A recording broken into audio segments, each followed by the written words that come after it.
Not paying attention, you're missing one of the most significant shifts in precious metals trading in decades. While American investors are seeing gold prices hover around $2,060 per ounce, traders in Dubai are moving physical gold at $2,100, a staggering $40 premium that shouldn't exist in our interconnected global marketplace. This isn't a temporary blip. This isn't a data error. This is a fundamental breakdown in the arbitrage mechanisms that have kept gold prices relatively uniform across global markets for generations. And the implications of this price divergence are far more serious than most mainstream analysts are willing to admit. The arbitrage that should never exist. Let's start with the basics, because understanding why this $40 gap matters requires understanding how gold markets are supposed to work. In a functioning global commodity market, price differences between major trading centers should be minimal, usually just the cost of transportation, insurance, and minor local premiums. If gold is significantly cheaper in New York than in Dubai, arbitrage traders should immediately buy in New York and sell in Dubai, profiting from the difference while simultaneously closing the price gap. This arbitrage mechanism has kept gold prices aligned across London, New York, Shanghai, Dubai, and other major markets for decades. Sure, you'd see small variations, maybe $5 to $10 per ounce due to logistics, local demand spikes, or temporary liquidity issues. But a persistent $40 premium? That's not supposed to happen. That's a red flag indicating something is fundamentally broken. The current situation shows Dubai gold trading at approximately $2,100 per ounce, while COMEX futures in New York and spot prices in Western markets remain anchored around $2,060. This represents nearly a 2% premium, and in the normally efficient gold market, that's enormous. To put this in perspective, if you bought 100 ounces in New York and sold them in Dubai, you'd make $4,000 before accounting for any costs. That kind of profit margin should attract arbitrage traders like sharks to blood. So why isn't it happening? The three barriers breaking the market. Barrier 1, physical delivery constraints. The first and most obvious explanation is that there simply isn't enough physical gold available to close this gap through arbitrage.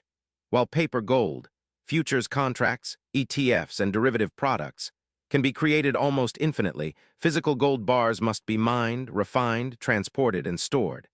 And that physical supply chain is showing cracks.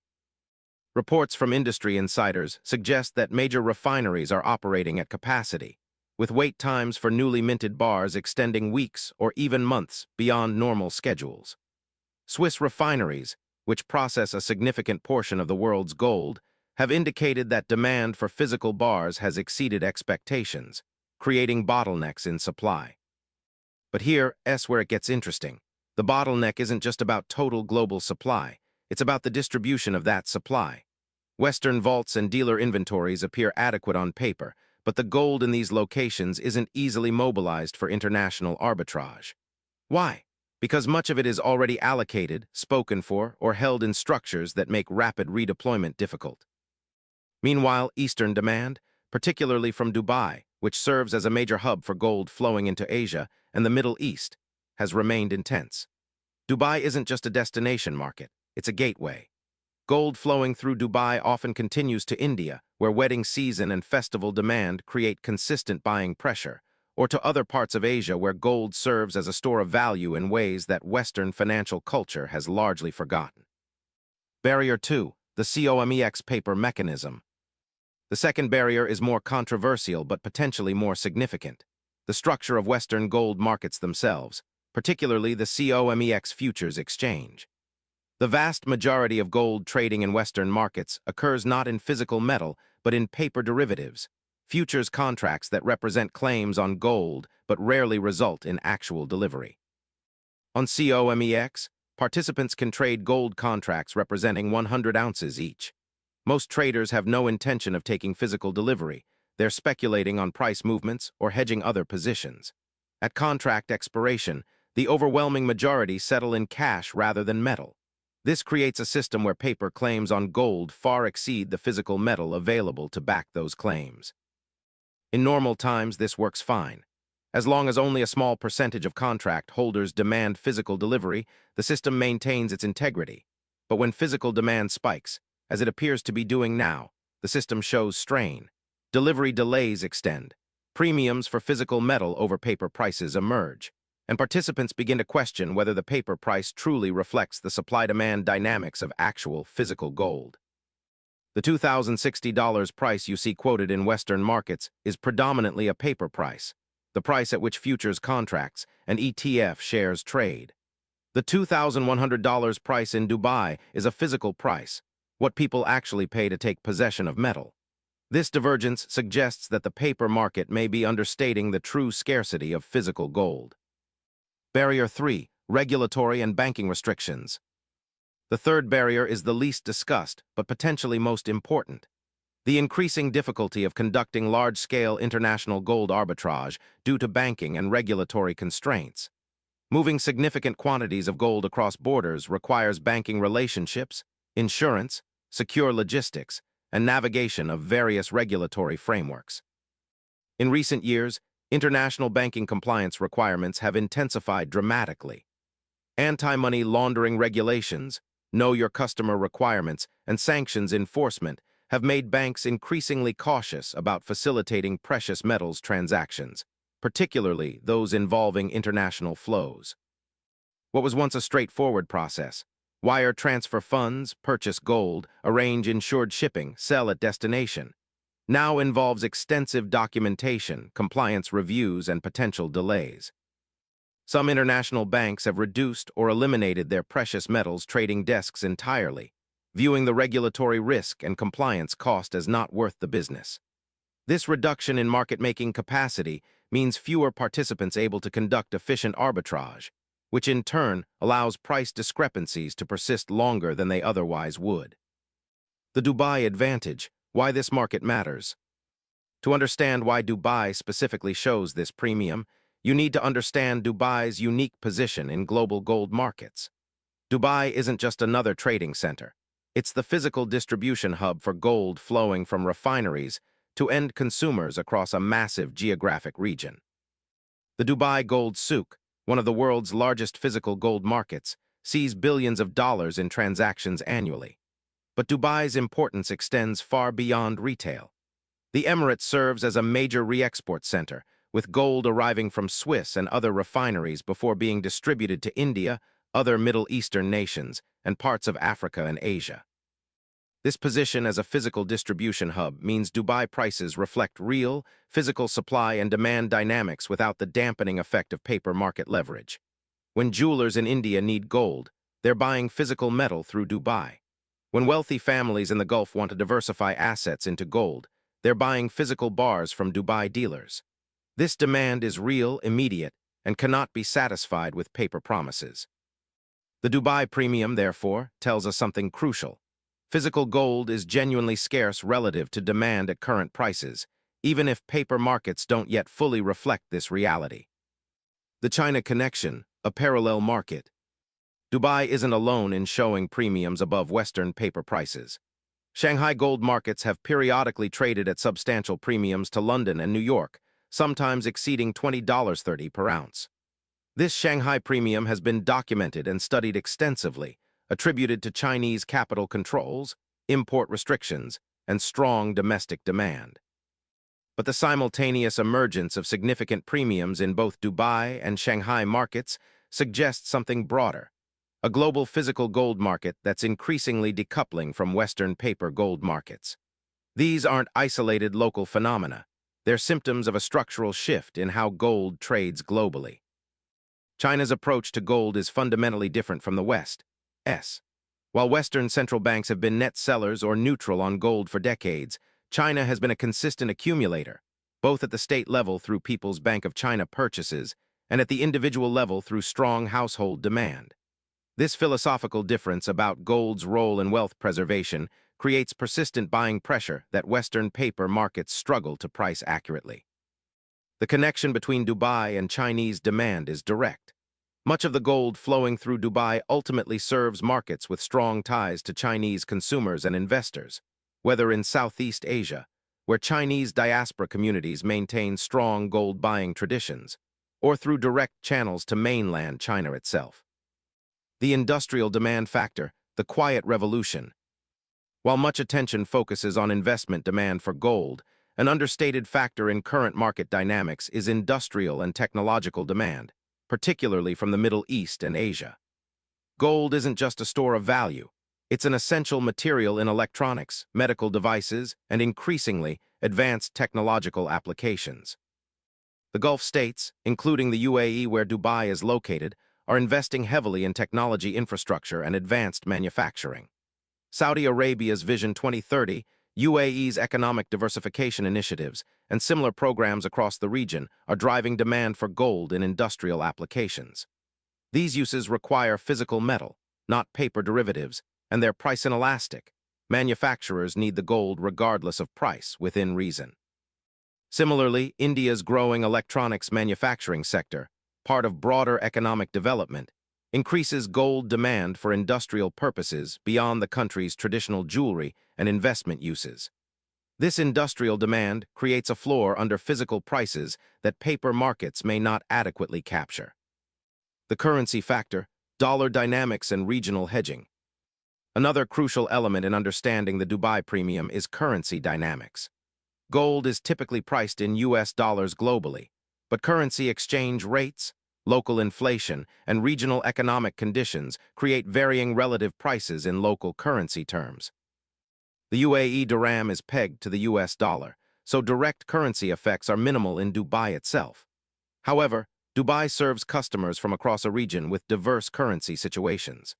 Turkish buyers facing lira devaluation, Egyptian buyers dealing with pound instability, and Pakistani buyers managing rupee depreciation all turn to gold as a currency hedge.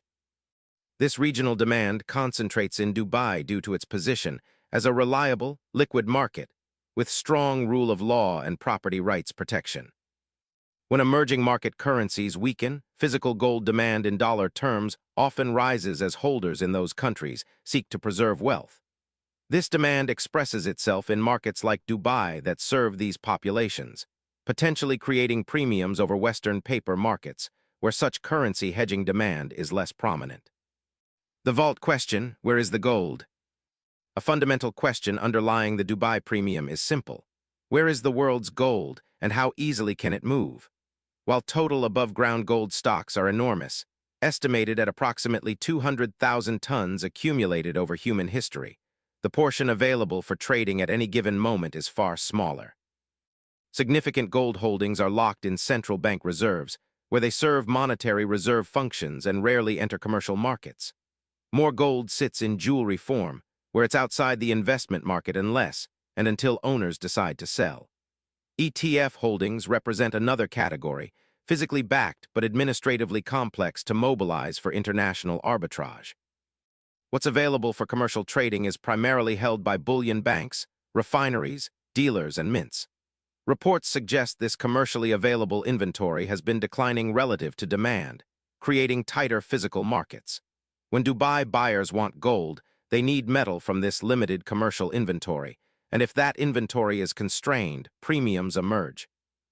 The challenge of quickly moving gold from Western vaults to Eastern markets compounds this issue.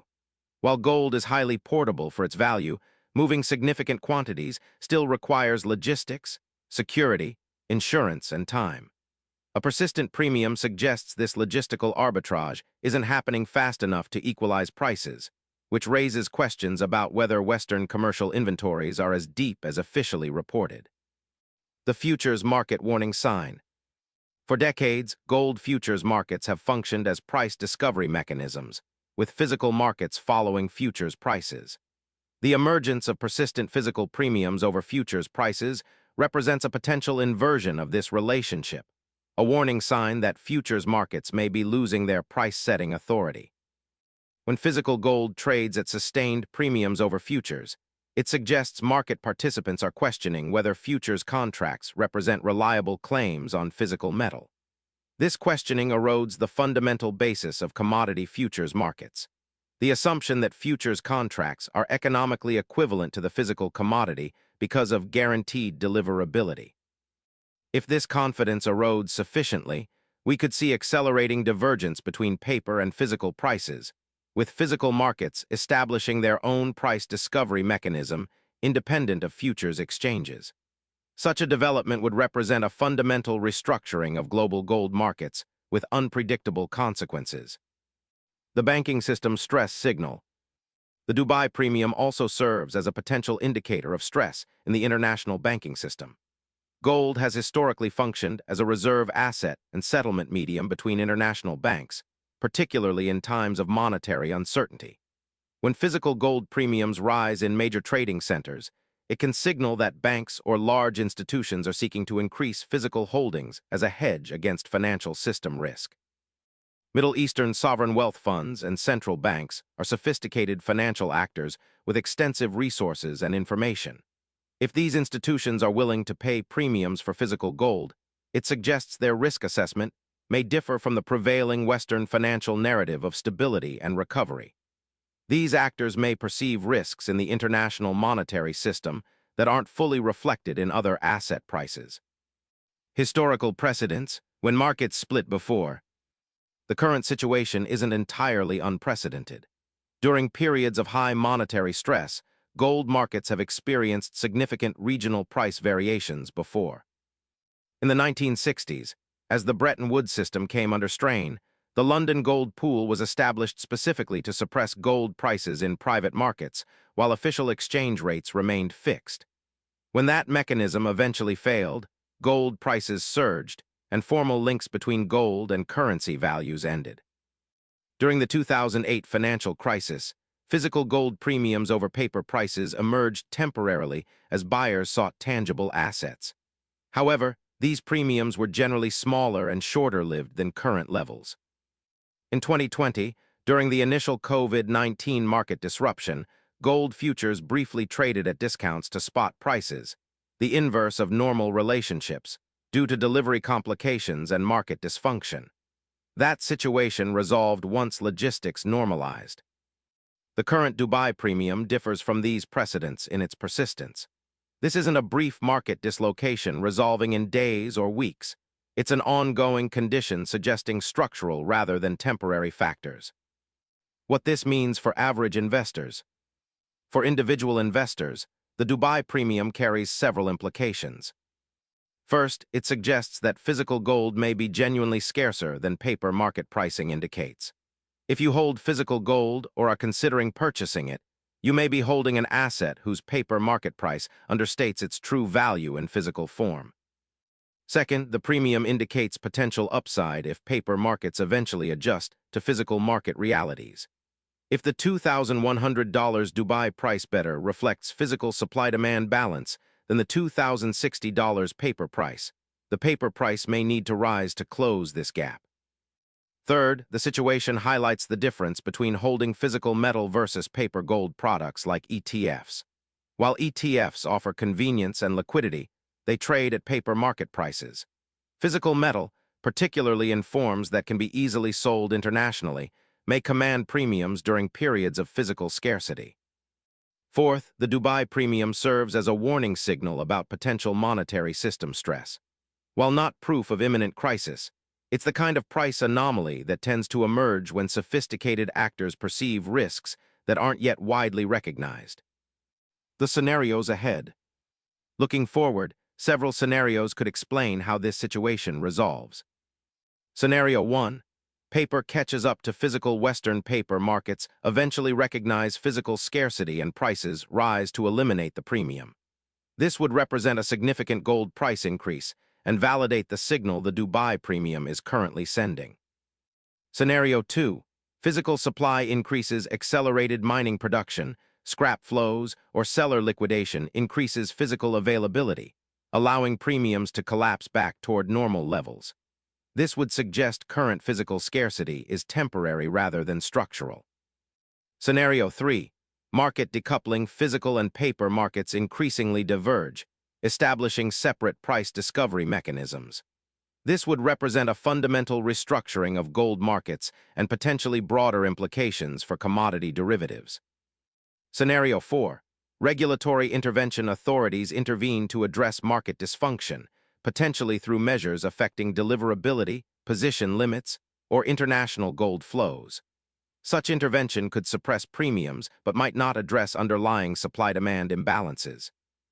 The unanswered questions. The Dubai premium raises questions that aren't yet fully answered. Why aren't large bullion banks conducting arbitrage to capture the $40 spread? Are they constrained by physical inventory, regulatory barriers, or risk management concerns? What does this premium reveal about the true state of Western commercial gold inventories? Are reported holdings accurate and accessible, or are they administratively encumbered in ways that prevent rapid mobilization? Is this a leading indicator of broader precious metals market stress? Could we see similar premiums emerge in silver, platinum, or other metals? What are Eastern central banks and sovereign wealth funds seeing that makes physical gold worth a premium? Do they have information about monetary system risks that aren't yet widely recognized? The path forward. For markets to function efficiently, prices should reflect fundamental supply and demand. The persistent Dubai premium suggests current gold market pricing mechanisms are not fully capturing physical market realities. Whether this gap closes through paper prices rising, physical premiums falling, or some combination remains to be seen. What's certain is that a $40 gap between Dubai and USA gold prices is not normal, not sustainable indefinitely, and not something that should be ignored. It's a crack in the foundation of global gold markets, and cracks have a way of either being repaired or expanding into something larger. The market is sending a signal. The question is whether we're paying attention.